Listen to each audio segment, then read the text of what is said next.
안녕하세요. 씨알쌤입니다. 오늘은 수능 완성에 실려있는 현대시 중에 한 편이죠. 이영기의 숨바꼭질이라는 작품 같이 보도록 하겠습니다. 이 작품은요, 실제 시인의 죽음 경험 이후에 정말 죽었다 살아나는 그런 경험을 했다고 하시는데, 그런 죽음의 경험 이후에 지어진 그 시집 안에 수록되어 있는 작품입니다.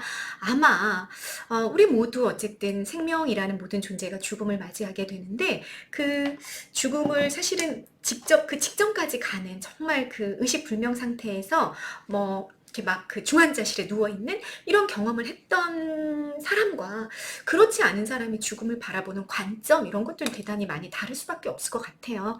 특히나 이분은 또 굉장히 유명한 시인이잖아요. 그러니까 이분이 자신이 정말 그 죽기 직전까지 갔다가 다시 살아나고 그리고 그 다음에 시를 지었는데 그때는 정말 자기가 그 정말 죽음의 직전까지 갔던 그 경험을 통해서 죽음을 어떻게 성찰하고 있는지 이런 것들을 이 작품을 통해서 우리가 읽어낼 필요가 있겠다라는 생각이 듭니다. 여러분, 그런데 지금 봐봐. 그러니까 뭐라고 얘기한 거냐면 상황이 죽음이라는 얘기를 한 거죠. 시인의 죽음 경험 이후에 지어졌다라는 건 여러분 좀 유념해 보실 필요가 있겠다라는 얘기를 했단 말이에요. 그런데 제목이 숨바꼭질인 거야. 그럼 여러분 숨바꼭질이 뭐죠? 숨는 거죠. 모습을 감추는 거야. 이 숨바꼭질 놀이에는 반드시 숨기가 있고 그 다음에 술래가 찾기가 있죠. 그러면 모습을 나타냄이라는 이 두 개가 쌍으로 존재하고 이 굉장히 대비가 쌍으로 존재하지 않으면 숨바꼭질이라는 놀이는 가능하지 않잖아요. 그렇게 생각해 본다면 상황이 죽음인데 숨기와 찾기로 이루어진 그 놀이를 작품 제목으로 했다라는 거는 뭔가 우리가 생각할 여지를 좀 던져주지 않을까? 여러분들 제목을 보면서 무슨 생각이 드셨나요? 네, 그런 생각들을 머리에 담고 그리고 독해를 좀 따라와 본다면 좋겠습니다. 네, 본문 바로 들어가 보죠. 그 늙은 당나귀는 죽었다. 그 늙은 당나귀, 여러분, 이 구체적인 대상을 지시하는 특정 대상을 지시하는 지시대명사가 나왔죠? 그 늙은 당나귀는 죽었다. 과거 시제 보이고 있고요. 시적 기능이 있습니다. 이 문장으로 한 연이 그냥 끝나버려요. 굉장히 단정적인 진술이고 그 다음에 한 줄밖에 안 되기 때문에 우리가 굉장히 집중하게 되는데 더군다나 이게 죽음이라는 사건을 이야기하고 있고 특정 대상의 죽음을 이야기하고 있더라라는 거니까요. 이 문장 굉장히 강렬해지는 거죠. 시적 기능 그래서 정리했습니다. 특정 대상의 죽음이라는 사건의 발생으로 작품을 시작할 때 우리의 호기심이 대단히 자극받게 됐겠다라는 걸 알 수 있게 되는 거죠. 했는데 뭐지? 그가 뭐지? 그 늙은 당나귀가 뭐지? 죽었네? 이걸 우리가 보통 죽음으로 끝이 나는 거는 많은 경험상 있는데 죽음으로 시작이 됐단 말이야? 그러면 도대체 무슨 얘기를 하려고 하는 거지? 하면서 궁금증과 호기심이 일어나게 될 거다라는 얘기입니다. 그리고 죽음으로 시적 상황이 시작이 되고 있기 때문에 죽음에 대한 성찰 계기가 시작이 됐다. 그러니까 늙은 당나귀라는 그 늙은 당나귀라는 존재의 죽음을 통해서 이 시적 화자가 죽음의 의미를 성찰하고 있지 않을까라는 생각을 우리가 하게 된다라는 얘기입니다. 자, 이연이 굉장히 길죠. 여기서부터 여기까지가 이연이에요. 이연의 내용 한번 구체적으로 살펴봅시다. 뇌졸중으로 쓰러졌다는 말이 있었지만 병명을 따져 뭘 해. 우와, 당나귀가 뇌졸중이 있는지는 이 시에서 처음 알았는데 아마도 시인이 뇌졸중이 아니었을까라는 생각이 들죠. 그러니까 늙은 당나귀는 어쩌면 시중 팔구, 시적 화자 또는 시인의 분신이 아닐까라는 생각이 좀 들죠. 그죠? 물론 시인은 죽지 않았어요. 죽지 않고 이 시를 남겼지만 그 죽음의 경험 거기에 고착되어 있는 화자 하나를 만들어내고 그걸 또는 늙은 당나귀라는 대상으로 바꾸어서 죽음의 의미를 성찰하고 있구나. 우리가 이렇게 좀 받아들여질 수 있는 대목입니다. 뇌졸중이 아니셨을까 시인이? 이런 생각이 들잖아요. 병명을 따져서 뭐래? 내포된 생각은 뭐냐면 죽음이 이미 끝났단 말이야. 그러니까 원인에 대한 분석은 모두 무의미한 거지. 다시 말해 그냥 모든 생명은 어때? 모든 생명은 뭐 그게 뭐 뇌졸중이든 뭐 심장병이든 뭐 무슨 암이든 뭐 그거 따질 필요가 하나도 없는 거죠. 교통사고든 뭐든 그냥 모든 생명은 다 죽어. 그러니 그 죽음이 완료된 이후에 원인에 대해 따지는 거는 아무 의미 없어 라는 얘기가, 그런 생각이 담겨 있다라는 얘기입니다. 빗정말은 커다란 몸짓이었어. 이건 살아생전의 모습이죠. 삶의 모습이야. 근데 죽는 순간 미세한 세포로 분해가 되고 허물어져 내려.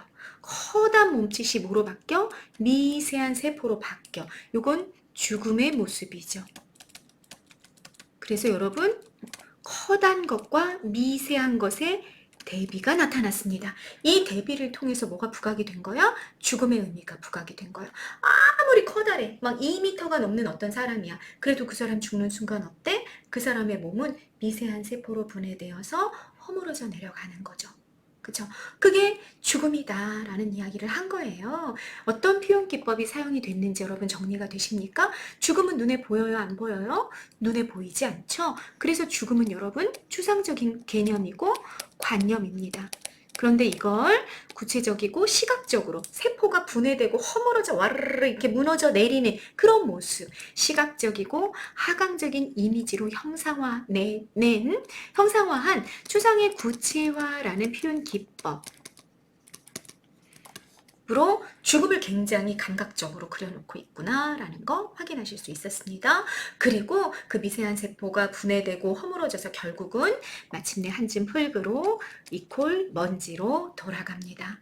그래서 여기서 나타나는 죽음의 의미 첫 번째가 뭐가 되는 거야, 여러분? 자연으로 돌아가는 거야. 모든 생명이 자연으로부터 출발했던 모든 생명들이 죽음의 순간 자연으로 돌아가죠. 그것은 그 죽음으로 돌아가는 것, 그 자연으로 돌아가는 것은 누구도 어길 수 없는 엄숙한 약속입니다. 그러니까 자, 죽음의 의미 두 번째 나타났습니다. 생명이 지켜야만 하는 엄숙한 약속, 자연의 섭리가 바로 죽음이다. 그 얘기입니다. 다시 말하자면 여러분, 엄숙한 약속이야. 이건 어길 수 있어? 없어? 이건 어길 수가 없어. 어길 수가. 모든 생명이 출발하는 순간에 그 약속을 하고 태어나는 거야. 그 약속을 나는 어느 순간 자연으로 다시 돌아갈 겁니다. 라는 엄숙한 약속 속에서 생명이 태어나는 거죠. 그걸 지키고 있는 모습이 늙은 당나귀의 죽음이야 라고 이야기하고 있는 거죠. 그럼 죽음은 여러분, 우리 모든 생명이 받아들여야만 하는 약속이자 섭리다라는 그런 죽음의 의미가 드러났다라는 얘기입니다. 그 이행은 옮겨가는 거잖아. 그럼 뭐로부터 뭐로 옮겨가고 있어? 생명에서 죽음으로 이동하고 이행하고 변화하고 있는 거죠. 그 이행을 주위가 숨을 죽이고 지켜보고 있습니다. 늙은 당나귀의 죽음을 그 주변에서 이렇게 지켜보고 있는 모습 보이고 있는 거죠.